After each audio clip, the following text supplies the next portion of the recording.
নমস্কার বন্ধুরা, অঙ্কিতার রান্নাবাটিতে সকলকে স্বাগত জানাই। আজ তোমাদের সামনে নিয়ে এলাম ইলিশ মাছের একটা রেসিপি, যেটা আমরা প্রায়ই এইভাবে বাড়িতে বানাই। তো দেখো, প্রথমে আমি ইলিশ মাছ কেটে পরিষ্কার করে ধুয়ে নিয়েছি। তারপর তাতে দিয়ে দিয়েছি হলুদ আর লবণ।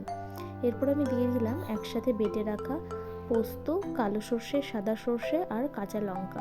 তার মধ্যে দিলাম সর্ষের তেল। খুব ভালো করে আমি এটা ম্যারিনেট করে রেখে দেবো কিছুক্ষণ।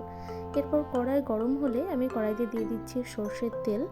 সর্ষের তেলটা ভালোভাবে গরম হয়ে গেলে তাতে দেবো কিছুটা কালো জিরে ফোড়ন।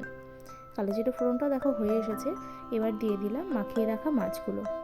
মাখিয়ে রাখা মাছগুলো দিয়ে কিছুক্ষণ 30-40 সেকেন্ড মতো রাখার পর তারপর আমি দিয়ে দেবো এর মধ্যে ওই যে বাটি ধোয়া জলটা, যে বাটিতে আমি মাছটা মাখিয়ে রেখেছিলাম। কিছুটা জল দিয়ে আমি বাটিটা ভালো করে ধুয়ে নেব। তারপর আমি এটা মাছের মধ্যে দিয়ে দিচ্ছি। এই সময় আমি মাছটা একটু নাড়িয়ে দেব হালকা। এরপর আরও কিছুটা জল অ্যাড করে আমি খুব ভালোভাবে এটা সেদ্ধ হতে দেবো ঢাকা চাপা দিয়ে। দেখো, খুব ভালোভাবে জাল উঠে এসেছে। এবার আমি এর মধ্যে দিয়ে দেবো চিড়ে রাখা কাঁচা লঙ্কা। আরও কিছুক্ষণ ভালো করে ফোটানোর পর একটু সর্ষের তেল দিয়ে নামিয়ে নিচ্ছি।